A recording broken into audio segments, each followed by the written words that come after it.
منکر نکیر کے بارے میں مستند احادیث ہیں اور اس پر ہمارا ایمان ہے کہ قبر میں سوال پوچھا جائے گا. اللہ تعالیٰ ہمارے لیے وہ سوال آسان کرے.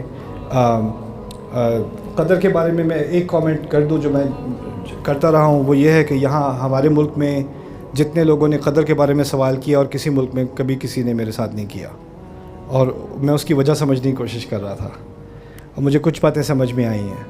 ہماری قوم کے اندر ایک عجیب مایوسی آ چکی ہے جس کو ہم قدر کی وجہ سے قدر کو بلیم دیتے ہیں. ہماری قسمت ہی ایسی ہے، یہ ہماری قدر میں لکھا ہوا ہے. اب قدر کے بارے میں آج بس تو اب اس کو تو بس دعا ہی بدل سکتی ہے، اور پھر اب دعا واقعی بدل سکتی ہے کہ نہیں بدل سکتی. لیکن اس کے پیچھے جو اصل مسئلہ مجھے نظر آتا ہے وہ یہ نہیں ہے کہ اس سوال سے کوئی مسئلہ حل ہوگا. بالکل پورے احترام کے ساتھ میں کہوں گا کہ جن مشکلات کا ہمیں سامنا کرنا ہوتا ہے نا، ہم اس کا سامنا کرنے کے بجائے اس کو قدر کہہ کے پیچھے بیٹھ جاتے ہیں اور پھر کہتے ہیں دعا کے ذریعے یہ مسئلہ حل ہوگا. اور یہ ہمارا ایک مرض بن چکا ہے، دعا کا غلط استعمال. صحابہ نے اسلحہ تیار کیا، فوج تیار کی، دشمن کا سامنا کرنے جانے لگے ہیں، پھر دعا کی ہے. گھر بیٹھے دعا نہیں ہو رہی. جب تک آپ تیاری نہ کرو اور آگے نہ بڑھو، پھر اس کے بعد دعا آتی ہے ربنا ثبت اقدامنا، افرغ علینا صبرا وثبت اقدامنا.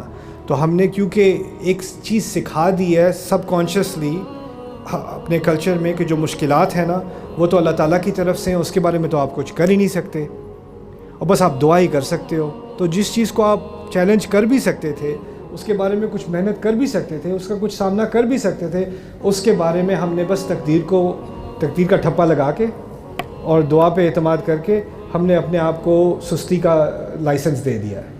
دیکھیے، اگر آپ کسی سے کہتے کہ فرعون کی اتنی سٹیبل حکومت ہے، اتنی اس کی مستحکم حکومت ہے جس سے باقی حکومتیں ٹکرانے سے ڈرتی تھیں، اور آپ ایک انسان کو کہو کہ جا کے فرعون کو جا کے چیلنج کرو، دیکھیں میرے چیلنج کرنے سے کیا ہو جائے گا. بس دعا کریں کہ اللہ اس حکومت کو گرا دے کسی نہ کسی طرح. یہ تو اللہ کی قدر میں ہے کہ ہزاروں سال سے فرعونہ کی حکومت چل رہی ہے. میں کہاں جائے، میری بات سے کیا فرق پڑ جائے گا.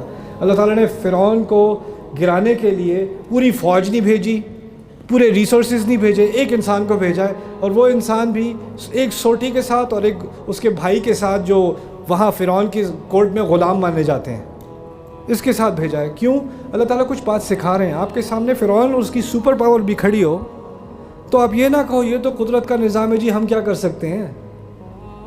پہلے تو جاؤ، سامنا تو کرو، اور سامنا کرتے سے پہلے دعا کون سی دعا سکھائی ہے؟ رب اشرح لی صدری ویسر لی امری، میرے دل کو، میرے سینے کو کھول دے اور میرا کام میرے لیے آسان کر دے.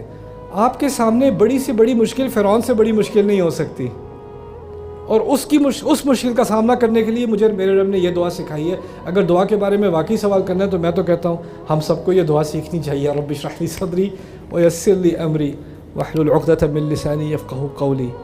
تو ہمیں پتہ چلے کہ ہم مشکلات کا سامنا کیسا کریں. اسی لیے میں کہتا ہوں کہ اگر ہم قرآن کی طرف واپس آ جائیں نا اور قرآن سے ہم واقعی نصیحت لینا شروع کر دیں، ہمارا تمام حقیقت کے بارے میں نظریہ بدلنا شروع ہو جائے گا انشاءاللہ.